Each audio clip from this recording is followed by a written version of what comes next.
Hello students, chemical bonding and molecular structure में हम last theory की बात कर रहे हैं, molecular orbital theory. Last class में हमने इसके कंसेप्ट को समझा था और हमने बात करी थी कि मॉलिक्यूलर ऑर्बिटल थ्योरी जो है वो एक पूरे मॉलिक्यूल के ऑर्बिटल्स की बात करती है। और ये मॉलिक्यूलर ऑर्बिटल जो हैं वो दो हो सकती हैं, एक बॉन्डिंग मॉलिक्यूलर ऑर्बिटल, बॉन्डिंग, और मॉलिक्यूलर ऑर्बिटल को हम लिखते हैं MO। और दूसरा हो सकती है anti bonding molecular orbital, anti bonding molecular orbital, right. ये वेव फंक्शन जब सम अप होते हैं तो बनती है, और जब ये वेव फंक्शन सब्सट्रैक्ट होते हैं तो फॉर्मेशन होता है। अब बॉन्डिंग मॉलिक्यूलर ऑर्बिटल को अगर हमें रिप्रेजेंट करना हो तो किस तरह से हम रिप्रेजेंट करते हैं, इसको हम डिनोट करते हैं सिग्मा, पाई या फिर डेल्टा। और जब एंटी बॉन्डिंग मॉलिक्यूलर ऑर्बिटल को हमें रिप्रेजेंट करना होता है तो हम इसी के ऊपर स्टार लगा देते हैं। एंटी बॉन्डिंग मॉलिक्यूलर ऑर्बिटल हो जाएगी सिग्मा स्टार, पाई स्टार और डेल्टा स्टार। सिग्मा और पाई बॉन्ड हम पहले भी पढ़ चुके हैं। सिग्मा बॉन्ड किस तरह से बनता है, हेड टू हेड ओवरलैपिंग से, और पाई बॉन्ड किस तरह से बनता है, लेटरल ओवरलैपिंग से। तो अगर सिग्मा मॉलिक्यूलर ऑर्बिटल की हम बात करेंगे तो ये मॉलिक्यूलर ऑर्बिटल भी जो बॉन्डिंग मॉलिक्यूलर ऑर्बिटल हैं, अगर वो सिग्मा आ रही हैं हमारी, यानी कि वो फिर हेड टू हेड ओवरलैप से बनी होगी। लेकिन अगर लेटरल ओवरलैपिंग से बनी होंगी तो वो जो बॉन्डिंग मॉलिक्यूलर ऑर्बिटल बन के आएंगी वो कहलाएंगी हमारी पाई बॉन्डिंग मॉलिक्यूलर ऑर्बिटल। तो दो तरह की बॉन्डिंग मॉलिक्यूलर ऑर्बिटल हो सकती हैं, सिग्मा बॉन्डिंग मॉलिक्यूलर ऑर्बिटल और पाई बॉन्डिंग मॉलिक्यूलर ऑर्बिटल। और इसी तरह से सिग्मा स्टार हो सकती है और सिग्मा पाई स्टार हो सकती है। अब हमें एमओटी क्यों पढ़ाई जा रही है, अगर हम एप्लीकेशन की बात करें तो बेसिकली मॉलिक्यूल्स की स्टेबिलिटी फाइंड आउट करने के लिए हम एमओटी पढ़ते हैं कि एक पर्टिकुलर स्पीशीज़ अगर हमको दे रखी है तो वो स्टेबल होगी या नहीं। से फॉर एग्जांपल अगर हमको दे रखा है H2 प्लस और H2 माइनस, अब इनकी स्टेबिलिटीज़ अगर हमें कंपेयर करने को दी जाएं तो कोई भी थ्योरी ऐसी नहीं है जो आंसर करे एक्सेप्ट मॉलिक्यूलर ऑर्बिटल थ्योरी। तो हम बेसिकली मॉलिक्यूल्स की स्टेबिलिटी को कंपेयर कर सकते हैं with the help of theory. और उसके लिए हमें क्या करना पड़ेगा, जो भी मॉलिक्यूल हमको दे रखा है, अब हमें वो सारे के सारा जो मॉलिक्यूल में जो भी एटम्स इन्वॉल्व हैं तो उसमें जो सारे के सारे इलेक्ट्रॉन्स हैं वो सारे के सारे इलेक्ट्रॉन्स की हमें फिलिंग करनी पड़ेगी मॉलिक्यूलर ऑर्बिटल में। से फॉर एग्जांपल अगर हमारे पास हम बात कर रहे हैं नाइट्रोजन मॉलिक्यूल, अगर हमें इसका स्टेबिलिटी निकालनी है, ठीक है, तो हम सिर्फ एक नाइट्रोजन एटम के इलेक्ट्रॉन्स नहीं देखेंगे, हम पूरे नाइट्रोजन एटम से जो दो नाइट्रोजन एटम से मिलके जो मॉलिक्यूल बन रहा है हम उसके इलेक्ट्रॉन्स देखेंगे और टोटल इलेक्ट्रॉन्स होंगे 14 इलेक्ट्रॉन। अब हम इन 14 इलेक्ट्रॉन्स की फिलिंग करेंगे in bonding molecular orbital as well as anti bonding molecular orbital. और फिलिंग करने के लिए हम बिल्कुल वही रूल्स फॉलो करेंगे जो रूल्स हमने फिलिंग ऑफ इलेक्ट्रॉन के लिए सीखे थे, यानी ऑफ बाउ प्रिंसिपल भी लगेगा, पॉलीज एक्सक्लूजन प्रिंसिपल भी लगेगा और हंस रूल भी लगेगा। 11th के कोर्स में in fact up to class 12th जो आपको मॉलिक्यूल्स दिए जाते हैं वो एग्जाम्पल हैं होमो डाया एटॉमिक मॉलिक्यूल, और अप टू 20 इलेक्ट्रॉन्स तक की फिलिंग की ही हमें बात करनी है। यानी हमारे पास जो मॉलिक्यूल लास्ट अवेलेबल है जिसकी स्टेबिलिटी हम निकाल सकते हैं वो होगा Ne। Ne किसका सिंबल है, नियॉन का, और 2, राइट।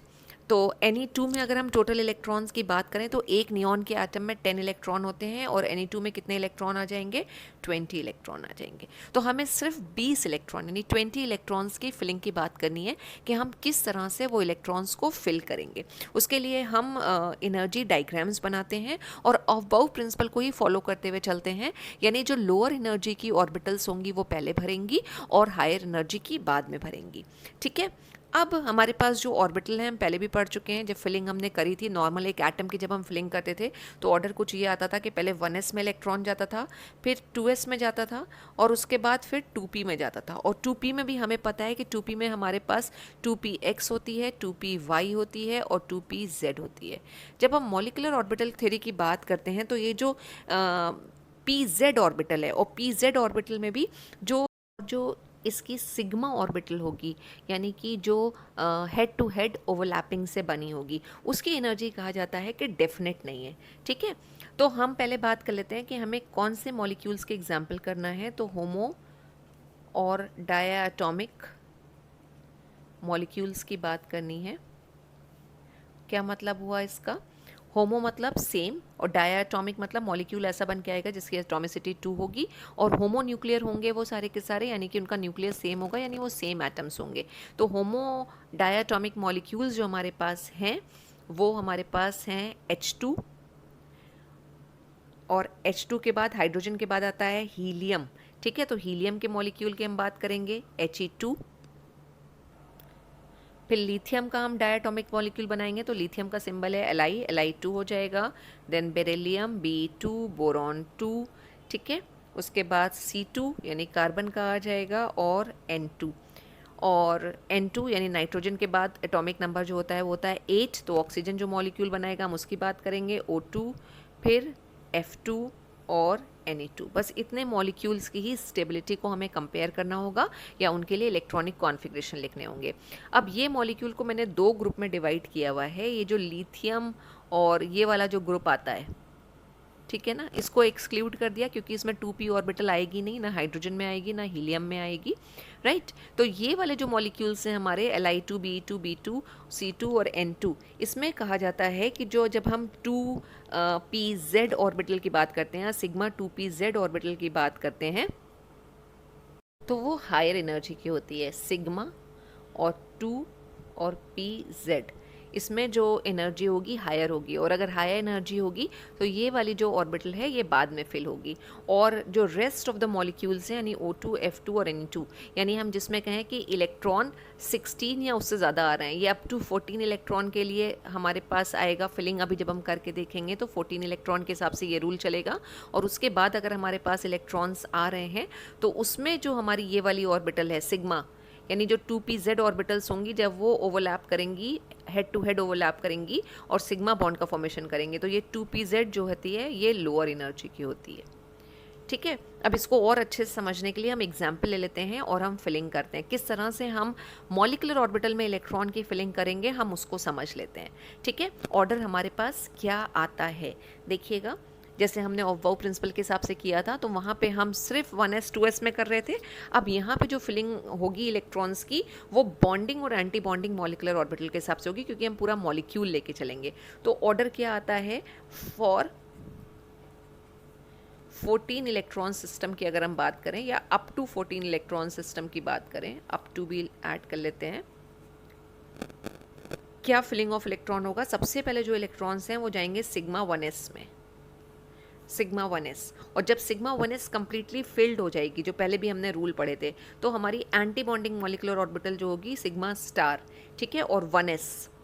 अभी पहले हम 1s एक ही बार लिखते थे, अब हम 1s 2 बार लिखेंगे, बॉन्डिंग के लिए भी लिखेंगे और एंटी बॉन्डिंग के लिए भी लिखेंगे।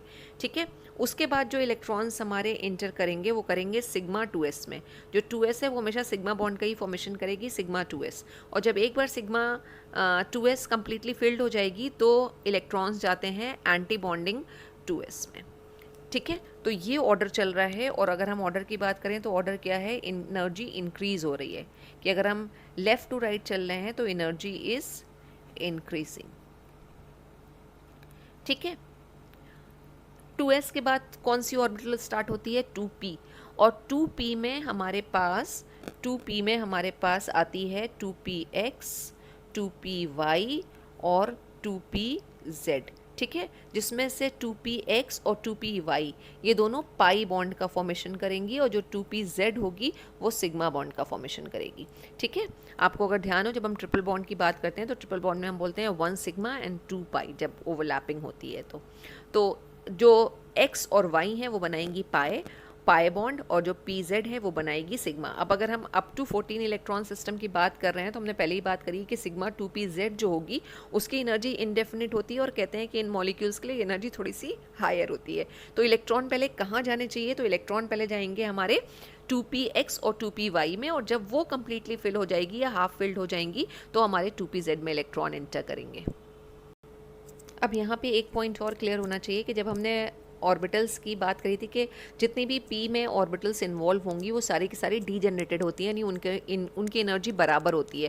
लेकिन अभी जब हम मॉलिक्यूल के लिए फिलिंग की बात कर रहे हैं तो यू कैन सी के दो जो ऑर्बिटल्स हैं हमारी 2px और 2py, इनकी एनर्जी तो सेम आ रही है, लेकिन 2pz की एनर्जी जो है वो 14 इलेक्ट्रॉन सिस्टम के लिए थोड़ी सी हाई हो रही है। तो एनर्जी का डिफरेंस आ रहा है, डीजनरेसी खत्म हो रही है, एक हाई एनर्जी की एक लोअर एनर्जी की है। तो जब लिखा जाता है तो उसको कुछ इस तरह से लिखा जाता है, जब दो ऑर्बिटल सेम एनर्जी की हैं और उनको जब हम लिखेंगे तो कुछ ऐसे लिखते हैं, और ये जो है पाई बॉन्ड बनाएगी तो हमने पाई का सिंबल लगा दिया 2py, और इसी तरह से पाई बनेगा और 2px हो जाएगी। ठीक है, ये ऑर्बिटल सेम एनर्जी की हैं तो एक साथ आ गई। और इसके बाद फिर हमारी भरेगी 2pz, और 2pz जो है वो सिग्मा बॉन्ड बनाती है, इसलिए हमने यहाँ पे लिखा है सिग्मा 2pz।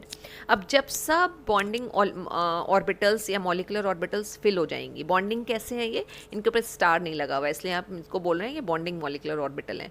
और जब बॉन्डिंग मॉलिकुलर ऑर्बिटल फिल होती हैं तो इलेक्ट्रॉन्स फिर हमारे जाते हैं एंटी बॉन्डिंग मॉलिकुलर ऑर्बिटल में, और जो हमने यहाँ पे लिखी हैं बॉन्डिंग मॉलिकुलर ऑर्बिटल, इसी की हमारे पास एंटी बॉन्डिंग मॉलिकुलर ऑर्बिटल भी आएंगी, और वो क्या हो जाएंगी पाई स्टार और 2py, इसी तरह से पाई स्टार 2px, और यहाँ पे आ जाएगा सिग्मा स्टार और 2pz। तो जब आप homonuclear diatomic molecules की बात करें तो आप इलेक्ट्रॉन की फिलिंग कुछ इस तरह से ध्यान रखिएगा कि इलेक्ट्रॉन की फिलिंग ऐसे होगी, और x और y जो है वो पाई बॉन्ड बनाएंगे और z जो है वो सिग्मा बॉन्ड का फॉर्मेशन करेगी।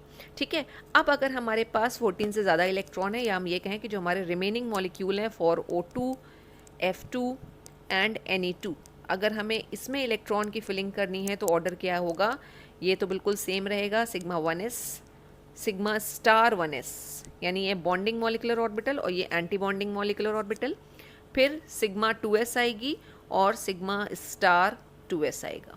ठीक है, पूरे मॉलिक्यूल में जितने इलेक्ट्रॉन हैं हम उनकी फिलिंग ऑफ इलेक्ट्रॉन्स की बात कर रहे हैं। सिग्मा स्टार 2s हो गया। अब इसके बाद जब हमने कहा था कि ये मॉलिक्यूल अगर होते हैं तो फिर जो हमारी सिग्मा 2pz है ये लोअर एनर्जी की होती है, यानी अब हमारी सिग्मा 2pz पहले फिल होगी, और अब इलेक्ट्रॉन्स कहाँ जाएंगे, वही हमारे पाई जो हमने यहाँ पे भी लिखा था 2py और पाई 2px, राइट, ये हो गए। अब इसी की ही एंटी बॉन्डिंग मॉलिकुलर ऑर्बिटल भरेंगी, तो कौन सी एंटी बॉन्डिंग मॉलिकुलर ऑर्बिटल भरेंगी, ये भी चीज़ ध्यान रखिएगा। यहाँ ये वाली पहले भरी थी और उसके बाद ये फिल हुई थी, लेकिन जब हम एंटी बॉन्डिंग में बात करते हैं तो एंटी बॉन्डिंग में पाई स्टार 2py और पाई स्टार 2px वो लोअर एनर्जी की होती हैं comparison to sigma star 2pz। तो ये जो हमने ऑर्डर समझा है मॉलिक्यूल्स के लिए, उसको हम ये भी कह सकते हैं कि this is molecular orbital configuration of homonuclear diatomic molecules, या up to 20 electron system, how we will fill electrons in different homonuclear diatomic molecules. तो until unless हम फिल करके इलेक्ट्रॉन्स नहीं देखेंगे हमारी प्रैक्टिस नहीं हो पाएगी। तो हम कुछ मॉलिक्यूल्स पिक करते हैं, उनका मॉलिकुलर ऑर्बिटल कॉन्फ़िगरेशन लिखते हैं। आपको डिफरेंस समझ में आ रहा होगा, अभी तक हम इलेक्ट्रॉनिक कॉन्फ़िगरेशन की बात करते थे और उसमें सिर्फ एक एटम का लिखते थे, अभी हम यहाँ पे पूरी मॉलिकुलर ऑर्बिटल का कॉन्फ़िगरेशन लिखेंगे in terms of bonding molecular orbital and anti bonding molecular orbitals, as well as sigma और पाई भी आ गई हैं उसमें बॉन्डिंग में और एंटी बॉन्डिंग में।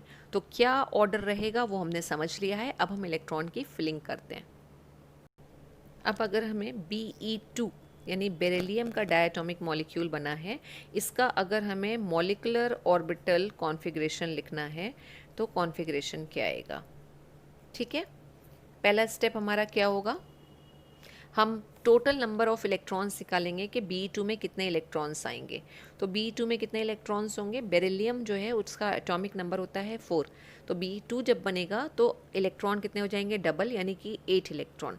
अब हमें 8 इलेक्ट्रॉन्स की फिलिंग करनी है इन मॉलिकुलर ऑर्बिटल्स या bonding molecular orbitals and anti bonding molecular orbitals. हम स्टार्ट कहाँ से करेंगे, हम स्टार्ट करेंगे सिग्मा 1s से। सिग्मा 1s इलेक्ट्रॉन सबसे पहले कहाँ जाएंगे, सिग्मा 1s, और सिग्मा है सिर्फ, तो इससे हमें क्या समझ में आना चाहिए कि बॉन्डिंग मॉलिक्यूलर ऑर्बिटल की बात हो रही है और वो सिग्मा बॉन्ड बनाएगी। एस ऑर्बिटल वैसे भी सिग्मा बॉन्ड का फॉर्मेशन करती है, और जब ये 1s पूरी भर जाएगी तो इसकी s की कैपेसिटी कितनी होती है 2। तो जब इसमें 2 इलेक्ट्रॉन फिल हो जाएंगे तो इलेक्ट्रॉन आगे जाएंगे। अब आगे कहाँ जाएंगे, इसी की ही 1s की ही एंटी बॉन्डिंग मॉलिक्यूलर ऑर्बिटल में जाएंगे, और ये हो जाएगा सिग्मा स्टार। और अभी हमारे पास 8 इलेक्ट्रॉन है, हम इसमें 2 इलेक्ट्रॉन फिल कर देते हैं। तो कॉन्फ़िगरेशन आ गया 4 इलेक्ट्रॉन के लिए, सिग्मा 1s2 और सिग्मा स्टार 1s2। अब रिमेनिंग 4 इलेक्ट्रॉन्स कहाँ पे जाएंगे, तो रिमेनिंग 4 इलेक्ट्रॉन्स हमारे जाएंगे, इसके बाद 2s शुरू होती है, तो 2s की भी बॉन्डिंग आएगी मॉलिक्यूलर ऑर्बिटल सिग्मा 2s, और इसी की ही एंटी बॉन्डिंग आएगी molecular orbital sigma star 2s। अब कितने कितने इलेक्ट्रॉन होंगे, यहाँ पे 2 इलेक्ट्रॉन और यहाँ पे भी 2 इलेक्ट्रॉन। जब यहाँ कंप्लीट 2 इलेक्ट्रॉन आ जाएंगे तभी आगे आएंगे, ठीक है। तो टोटल कितने इलेक्ट्रॉन की फिलिंग हो गई, 2, 2, 4, 2, 6 और 2, 8। सेकेंड मॉलिक्यूल ले लेते हैं हम, कार्बन का डायटोमिक मॉलिक्यूल C2। एक कार्बन में कितने इलेक्ट्रॉन्स होते हैं 6, तो इसमें टोटल इलेक्ट्रॉन्स कितने होंगे 12 इलेक्ट्रॉन। अब हमें 12 इलेक्ट्रॉन की फिलिंग करनी है, सिग्मा 1s2 हो जाएगा, सिग्मा स्टार 1s2 हो जाएगा, सिग्मा 2s2 और सिग्मा स्टार 2s2। 8 इलेक्ट्रॉन्स हो गए, रिमेनिंग 4 इलेक्ट्रॉन्स हैं। अब 4 इलेक्ट्रॉन्स कहाँ जाएंगे, तो 2p स्टार्ट हो जाएगी, पहले 2p की बॉन्डिंग में जाएंगे। अब 2p की बॉन्डिंग में भी एक ट्विस्ट ये था कि 2p x में पहले जाएंगे, y में जाएंगे या z में जाएंगे। तो हमने पहले ही बात करी थी कि अगर 14 इलेक्ट्रॉन से कम आ रहे हैं तो जो इलेक्ट्रॉन्स हैं वो पहले जाते हैं x और y में, 2px और 2py में। z जो है वो हायर एनर्जी की होती है, और x और y पाई बॉन्ड बनाते हैं, तो ये हो जाएगा पाई और 2px, और 2 इलेक्ट्रॉन्स यहाँ चले जाएंगे, अभी भी 2 इलेक्ट्रॉन्स बच रहे हैं, तो वो जाएंगे पाई और 2px, दोनों सेम एनर्जी की हैं, ठीक है। और ये 2 इलेक्ट्रॉन्स आ गए, टोटल 12 इलेक्ट्रॉन की फिलिंग हो गई है। Let's take another example, this is y में जाएंगे, ठीक है। तो ये हो गए हमारे C2 या 12 इलेक्ट्रॉन के लिए। अब हम थोड़े से हायर इलेक्ट्रॉन की बात कर लेते हैं। से फॉर एग्जांपल अगर हमारे पास O2 मॉलिक्यूल है, O2 मॉलिक्यूल, एक ऑक्सीजन के पास 8 इलेक्ट्रॉन है, O2 मॉलिक्यूल का मतलब टोटल इलेक्ट्रॉन कितने होंगे 16 इलेक्ट्रॉन। फिलिंग ऑफ इलेक्ट्रॉन कैसे रहेगी, 12 इलेक्ट्रॉन के लिए हम ऑलरेडी अभी फिलिंग कर चुके थे, ठीक है। लेकिन इसको करने के लिए अब आप ध्यान ये रखिएगा कि एज इट इज़ हमें कॉपी नहीं करना है। रीज़न, अब ये 16 इलेक्ट्रॉन आ रहे हैं, 14 इलेक्ट्रॉन से ज़्यादा हैं, और जब 14 इलेक्ट्रॉन से ज़्यादा हो जाते हैं तो हमने एक रूल ये पढ़ा था कि जो 2pz होती है वो लोअर एनर्जी की होती है। तो इलेक्ट्रॉन्स पहले कहाँ जाएंगे, इलेक्ट्रॉन्स पहले जाएंगे 2pz में, और 2pz क्या बनाती है सिग्मा, तो ये हो जाएगा 2pz, और इसमें कितने इलेक्ट्रॉन्स हो जाएंगे 2, और एक बार जब सिग्मा 2pz कम्प्लीटली फिल हो जाएगी तो जाएंगे फिर पाई में, ठीक है। तो पाई 2px लिख लेते हैं, पाई 2py लिख लेते हैं, और इसमें भी 2 इलेक्ट्रॉन्स होंगे, और इलेक्ट्रॉन काउंट कर लेते हैं 2, 2, 4, 2, 6, 2, 8, 10, 12, और ये क्या हो गए हमारे 14 इलेक्ट्रॉन्स हो गए। अभी भी हमारे पास 2 इलेक्ट्रॉन फिल हो रहे हैं। अब 2 इलेक्ट्रॉन्स जो बच रहे हैं वो कहाँ जाएंगे, ये आप बहुत केयरफुली फिल करिएगा, ठीक है। हमने पहले भी कहा था कि अब जो है वो लोअर एनर्जी की होती है हमारी पाई स्टार 2px, ठीक है, और इसी तरह से पाई स्टार 2py, और दोनों को आपको क्या रखना है, हंट्स रूल फॉलो करना है, दोनों इलेक्ट्रॉन एक ही में नहीं डालने हैं, सिंगल सिंगल इलेक्ट्रॉन फिल होते हैं। तो ये सिंगल सिंगल इलेक्ट्रॉन की फिलिंग होगी। ये दोनों ऑर्बिटल सेम एनर्जी की थी या डीजनरेटेड थी, तो एक इलेक्ट्रॉन यहाँ गया, एक इलेक्ट्रॉन यहाँ गया, 16 इलेक्ट्रॉन की फिलिंग ऑक्सीजन के लिए कुछ इस तरह से आएगी, ठीक है। अब मॉलिक्यूलर ऑर्बिटल थ्योरी की अगर हम एप्लीकेशन की बात करें तो मॉलिक्यूलर ऑर्बिटल थ्योरी हमें क्या बताती है, क्या एप्लीकेशन है, हम क्यों पढ़ते हैं मॉलिक्यूलर ऑर्बिटल थ्योरी, हम क्यों लिख रहे हैं सारे इलेक्ट्रॉनिक कॉन्फ़िगरेशन। तो पर्पस एक ही है, वो क्या, स्टेबिलिटी बताने के लिए। अब स्टेबिलिटी हम 2 तरह से बताते हैं, हम नंबर ऑफ बॉन्डिंग इलेक्ट्रॉन और एंटी बॉन्डिंग इलेक्ट्रॉन्स काउंट करते हैं, मॉलिक्यूल का पूरा इलेक्ट्रॉनिक कॉन्फ़िगरेशन या मॉलिक्यूलर कॉन्फ़िगरेशन लिख के हम bonding number of bonding electrons और number of anti bonding electrons को कंपेयर करते हैं, ठीक है। और कंपेयर करने में हमारे पास 3 कंडीशंस हो सकती हैं। अगर हम एंटी बॉन्डिंग इलेक्ट्रॉन को NB से रिप्रेजेंट करें कि नंबर ऑफ बॉन्डिंग इलेक्ट्रॉन्स हैं, और एंटी बॉन्डिंग को अगर हम A से रिप्रेजेंट करें, तो एक कंडीशन क्या हो सकती है कि बॉन्डिंग इलेक्ट्रॉन एंटी बॉन्डिंग से ज़्यादा हो सकते हैं। दूसरी कंडीशन क्या हो सकती है, bonding electron anti bonding electron से कम हो सकते हैं। और तीसरी कंडीशन क्या हो सकती है, नंबर ऑफ बॉन्डिंग इलेक्ट्रॉन और number of anti bonding electrons दोनों बराबर आ जाएं। ठीक है, तो हम इलेक्ट्रॉन्स को काउंट करके, बॉन्डिंग इलेक्ट्रॉन का मतलब हुआ कि जो इलेक्ट्रॉन बॉन्डिंग मॉलिक्यूलर ऑर्बिटल में गए होंगे, और एंटी बॉन्डिंग का मतलब हुआ कि जो electrons anti bonding molecular orbitals में गए होंगे। हम उनको कंपेयर करके देख लेते हैं और we will come to know कि वो पर्टिकुलर मॉलिक्यूल, जो मॉलिक्यूल हमें दिया गया है, वो स्टेबल होगा या नहीं। से फॉर एग्जाम्पल अगर हम ऑक्सीजन मॉलिक्यूल की ही बात करें तो उसमें बॉन्डिंग इलेक्ट्रॉन कितने आ रहे हैं, 2, 2, 4, 2, 6 और 2, 8। तो ये वाले काउंट नहीं करने हैं, ये वाले काउंट नहीं करने हैं, वी आर डूइंग रॉन्ग, क्योंकि ये क्या है, सारे बॉन्डिंग नहीं है, ये किस में गए हैं, एंटी बॉन्डिंग।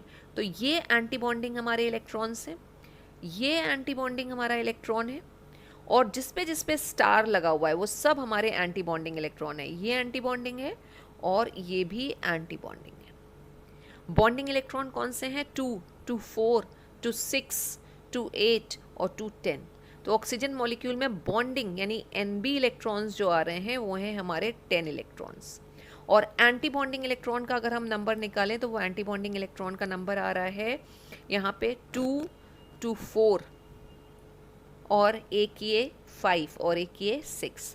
तो अगर number of bonding electron anti bonding से ज़्यादा होते हैं तो हम मॉलिक्यूल को कहते हैं, इस कंडीशन में मॉलिक्यूल इज़ स्टेबल, क्योंकि जो मॉलिक्यूल होगा उसमें हम जब बात करते हैं एक अट्रैक्शन फोर्स और एक रिपल्शन फोर्स होता है। अगर बॉन्डिंग इलेक्ट्रॉन्स ज़्यादा हैं तो अट्रैक्शन फोर्स ज़्यादा होगा और मॉलिक्यूल की स्टेबिलिटी बढ़ जाती है।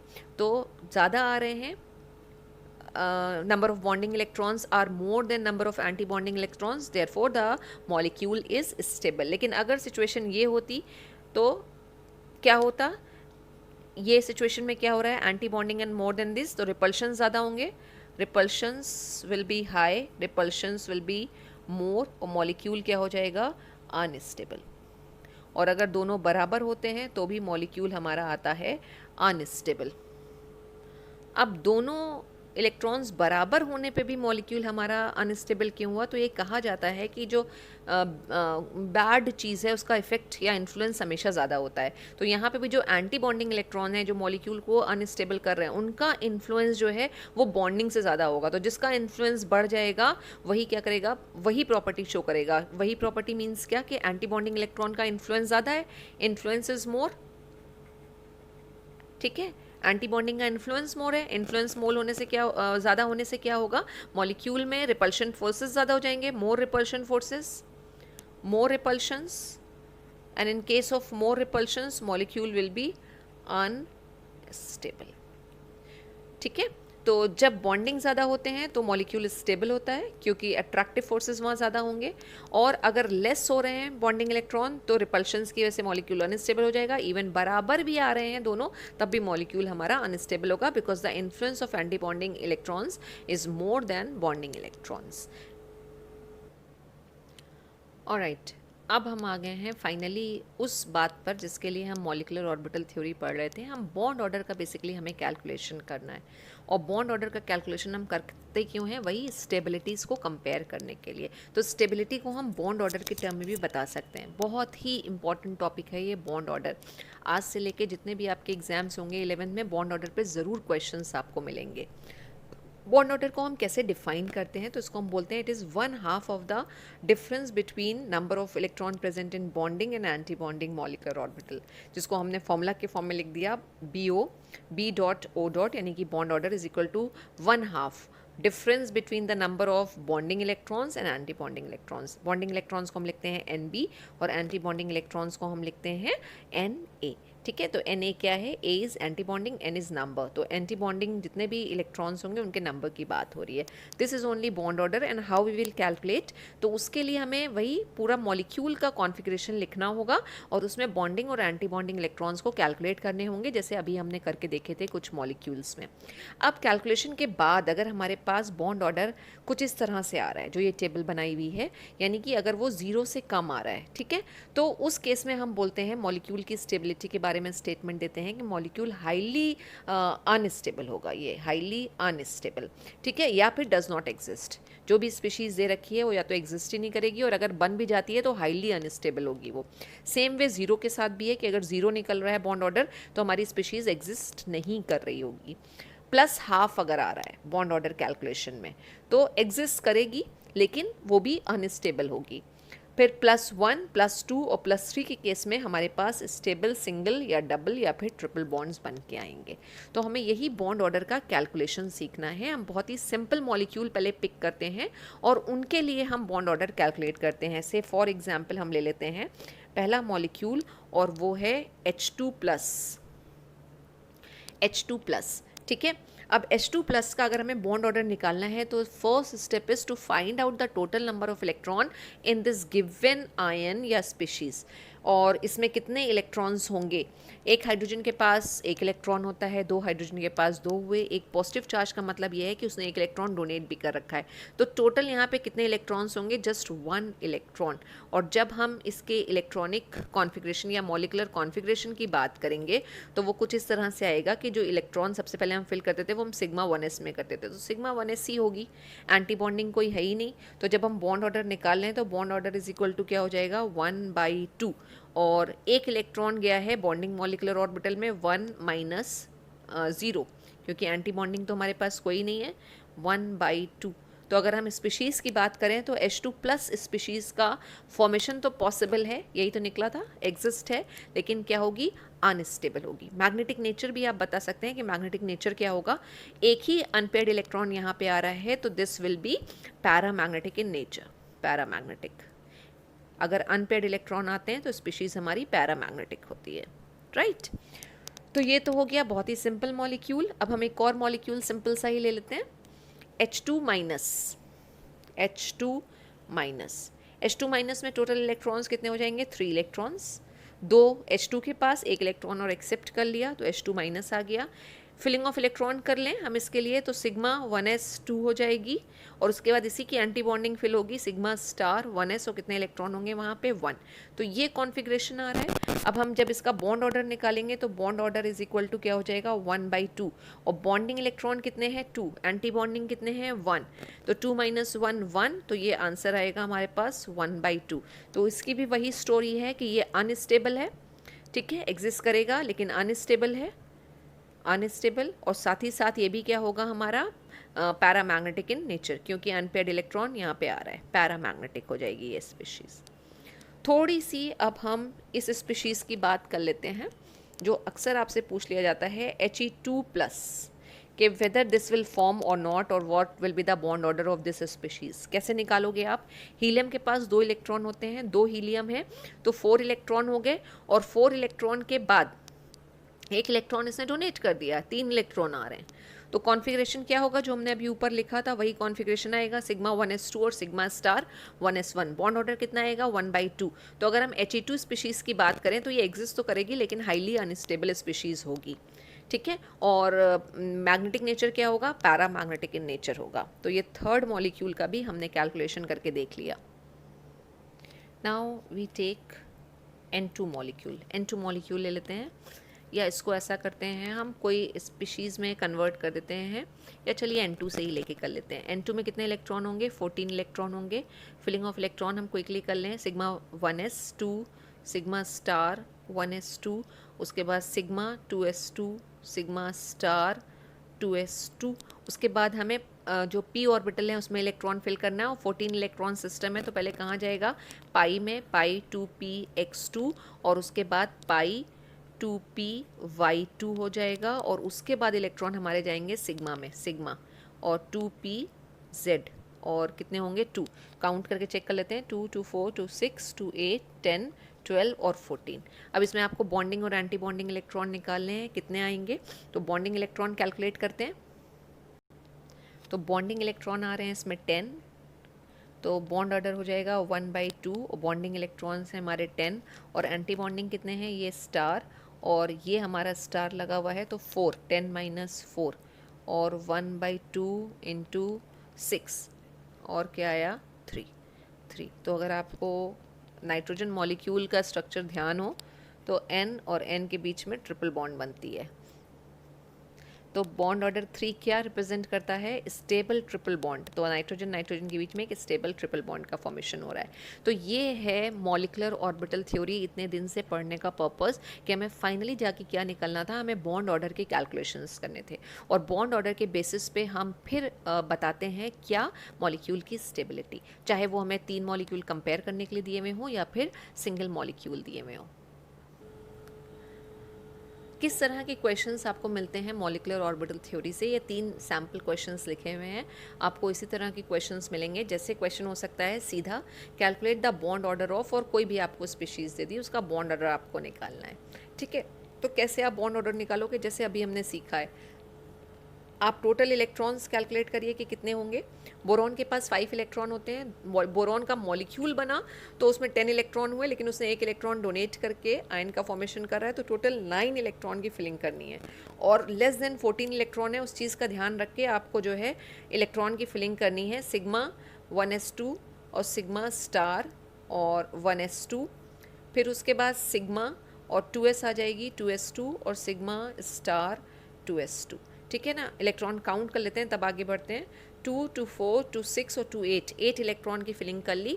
अब हमारे पास यहाँ पे इलेक्ट्रॉन पहले किस में जाएगा? तो इलेक्ट्रॉन जाएगा पाई और 2px में, पाई 2px1। अब बॉन्ड ऑर्डर आप निकाल लीजिए कि बॉन्ड ऑर्डर कैसे आएगा। बॉन्डिंग इलेक्ट्रॉन 2 2 4 और एक 5, तो bond order is equal to 1/2। Bonding electron कितने हैं? 5, और एंटी बॉन्डिंग इलेक्ट्रॉन्स कितने हैं? 2 और 2 4। 5 - 4 1, बॉन्ड ऑर्डर कितना आया? 1/2, और 1/2 के केस में हम क्या कहते हैं? स्पीशीज़ एग्जिस्ट करती है, लेकिन स्पीशीज़ हाईली अनस्टेबल होती है। तो जब इस तरह का आपको क्वेश्चन दे रखा हो तो आपको पूरा मॉलिकुलर कॉन्फ़िगरेशन लिखना है, ये चीज़ ध्यान रखिएगा। उसी तरह से इस तरह का भी क्वेश्चन हो सकता है, why He2 molecule does not exist. तो कभी भी ऐसा कोई भी क्वेश्चन आए कि ये मॉलिक्यूल एग्जिस्ट कर रहा है या ये मॉलिक्यूल एग्जिस्ट नहीं कर रहा है, आपको बॉन्ड ऑर्डर का ही कैलकुलेशन करना है, और बॉन्ड ऑर्डर के कैलकुलेशन के लिए bonding electron, anti bonding electrons निकालने हैं। उसके लिए हमें मॉलिकुलर ऑर्बिटल कॉन्फिग्रेशन लिखना होगा। तो He2 की अगर हम बात करें तो अभी वैसे हमने इसका निकाला था कि एक हीलियम के पास कितने इलेक्ट्रॉन्स हैं। जब हम बात करते हैं तो 2 इलेक्ट्रॉन्स हैं, और 2 हीलियम हो जाएंगे तो 4 इलेक्ट्रॉन्स हो जाएंगे, तो टोटल यहाँ 4 इलेक्ट्रॉन है, जिसकी फिलिंग हो जाएगी सिग्मा 1s2 और sigma star 1s2। Bond order क्या आ जाएगा? 1/2। नंबर ऑफ बॉन्डिंग इलेक्ट्रॉन्स कितने हैं? 2। एंटी बॉन्डिंग इलेक्ट्रॉन्स कितने हैं? 2। ठीक है, तो अब 2 - 2 क्या होता है? 0, और 1/2 को अगर हम 0 से मल्टीप्लाई करेंगे तो द आंसर इज 0। तो बॉन्ड ऑर्डर 0 आ रहा है, तो मॉलिक्यूल क्या एग्जिस्ट करेगा? नहीं करेगा। यही इस क्वेश्चन का आंसर है कि अगर आपसे पूछा जाए कि He2 मॉलिक्यूल क्यों नहीं एग्जिस्ट कर रहा है, आप बॉन्ड ऑर्डर निकाल के दिखाइए और नीचे स्टेटमेंट लिख दीजिए, since the bond order is 0 therefore the molecule does not exist. अब तीसरा कौन सा क्वेश्चन होता है जो भी यूजुअली बहुत पूछे जाते हैं, आपको कुछ स्पीशीज दे दी जाती हैं और आपको decreasing order of bond order या फिर स्टेबिलिटी के हिसाब से आपको उनको अरेंज करना है। जैसे इस क्वेश्चन में N2 दे रखा है, N2 प्लस, N2 माइनस और N2 2 माइनस, इनको आपको डिक्रीजिंग ऑर्डर ऑफ स्टेबिलिटी या decreasing order of bond order के फॉर्म में आपको लिखना है। ठीक है, दोनों चीज़ें हो सकती हैं, एक ही बात है, क्योंकि बॉन्ड ऑर्डर आपने देखा कि जब हम बॉन्ड ऑर्डर की बात करते हैं तो जैसे जैसे बॉन्ड ऑर्डर हमारा बढ़ता जाता है स्टेबिलिटी बढ़ती चली जाती है। ठीक है, तो स्टेबिलिटी के टर्म में भी आप देख सकते हैं, लेकिन उसके लिए बॉन्ड ऑर्डर निकालना होगा। अब N2 N2 plus N2 minus, मतलब N2 की बात करें तो 14 इलेक्ट्रॉन होंगे, N2 प्लस की बात करें तो 13 इलेक्ट्रॉन, N2 माइनस 15 इलेक्ट्रॉन्स हो जाएंगे यहाँ पे, और N2 2 माइनस की बात करेंगे तो 16 इलेक्ट्रॉन्स हो जाएंगे। 14 इलेक्ट्रॉन N2 के और 2 इलेक्ट्रॉन एक्सेप्ट किए हुए, 16 इलेक्ट्रॉन। अब इतने लंबे लंबे इलेक्ट्रॉन्स के हम पहले कॉन्फ़िगरेशन लिखें, फिर हम बॉन्ड ऑर्डर निकालें, तो थोड़ा सा एक डिफ़िकल्ट टास्क हो जाता है। तो हम एक ट्रिक की बात कर लेते हैं जो हम सिर्फ इसी तरह के क्वेश्चंस में अप्लाई करेंगे। ये चीज़ याद रखिएगा, अगर ऊपर वाले क्वेश्चंस आपसे पूछे गए हैं तो आपको पूरा कॉन्फ़िगरेशन लिख के दिखाना है, लेकिन अगर अरेंज करने के लिए कुछ स्पीशीज़ आपको दे रखी हैं तो आप एक ट्रिक से बॉन्ड ऑर्डर निकाल सकते हैं।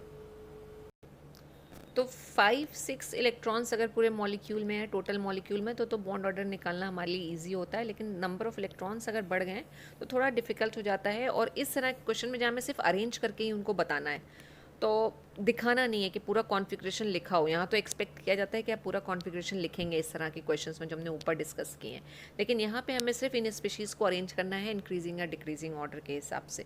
तो हम ट्रिक क्या अप्लाई करते हैं, हमें पता है कि हमें कितने इलेक्ट्रॉन तक की बात बताई गई है, 20 इलेक्ट्रॉन। तो हम क्या करते हैं, सारे नंबर्स को ऐसे कुछ रिवर्स ऑर्डर में लिख लेते हैं, 20, 19, 18, 17, 16।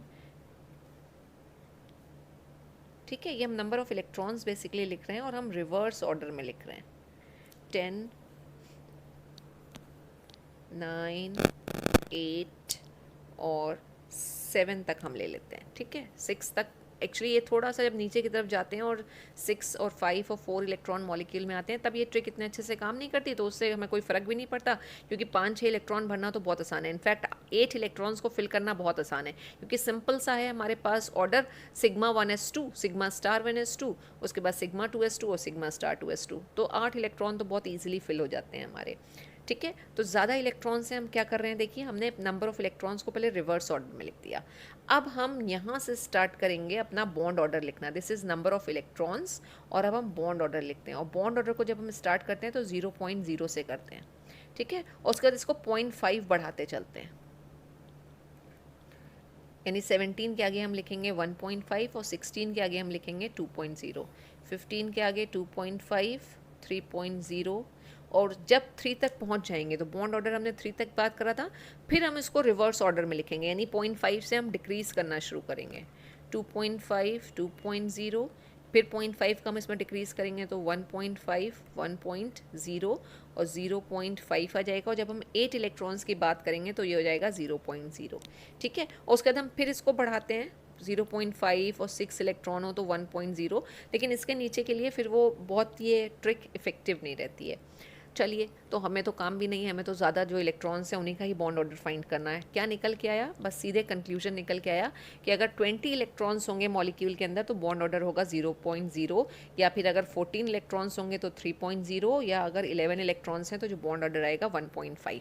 अब देखिए यहाँ पे 14 इलेक्ट्रॉन है, तो 14 इलेक्ट्रॉन के केस में जो बॉन्ड ऑर्डर है वो कितना होगा, 3 या 3.0। 13 इलेक्ट्रॉन में चेक कर लेते हैं, 13 इलेक्ट्रॉन में आया 2.5 और 15 इलेक्ट्रॉन में आया 2.5, राइट। और N2 माइनस में 16 इलेक्ट्रॉन है, और 16 इलेक्ट्रॉन के आगे जो बॉन्ड ऑर्डर लिखा हुआ है वो लिखा है 2.0। सबके बॉन्ड ऑर्डर निकल आए। अब हमें इंक्रीजिंग या डिक्रीजिंग जो भी ऑर्डर इसका देना हो हम बता सकते हैं। हमसे कहा गया था decreasing order of bond order, यानी जिसका बॉन्ड ऑर्डर सबसे ज़्यादा आएगा उसको सबसे पहले लिखना है। डिक्रीजिंग ऑर्डर का मतलब क्या होता है कि हम हायर से लोअर की तरफ चल रहे हैं, हम डिक्रीज कर रहे हैं। ठीक है ना, तो जो सबसे ज़्यादा है वो क्या है, हमारा N2। ठीक है, और हम सिंबल क्या लगाते हैं जब हम बात करते हैं, अब ये आ गया हमारा साइन। अब ये और ये इन दोनों का बॉन्ड ऑर्डर सेम निकला है, तो हम इसको कैसे लिखेंगे, N2 प्लस इक्वल और N2 माइनस, ये आ जाएगा। ठीक है, और उसके बाद हमने ये लगाया ग्रेटर देन का साइन, और सबसे कम जो बॉन्ड ऑर्डर है वो है N2 2 माइनस का, तो N2 2 माइनस आ गया। अब यही अगर हमसे बॉन्ड डिस्ट्रीब्यूशन एनर्जी के टर्म में पूछा होता, तो हमें पता है कि बॉन्ड ऑर्डर जो होता है is directly proportional to bond dissociation energy होता है, जो भी हम स्टेबिलिटी की बात कर रहे थे। क्योंकि जैसे जैसे हमारी बॉन्ड डिसोसिएशन एनर्जी बढ़ती जाती है वैसे वैसे मॉलिक्यूल की स्टेबिलिटी बढ़ती जाती है, और जैसे जैसे बॉन्ड ऑर्डर बढ़ेगा वैसे वैसे बॉन्ड डिसोसिएशन एनर्जी भी बढ़ेगी।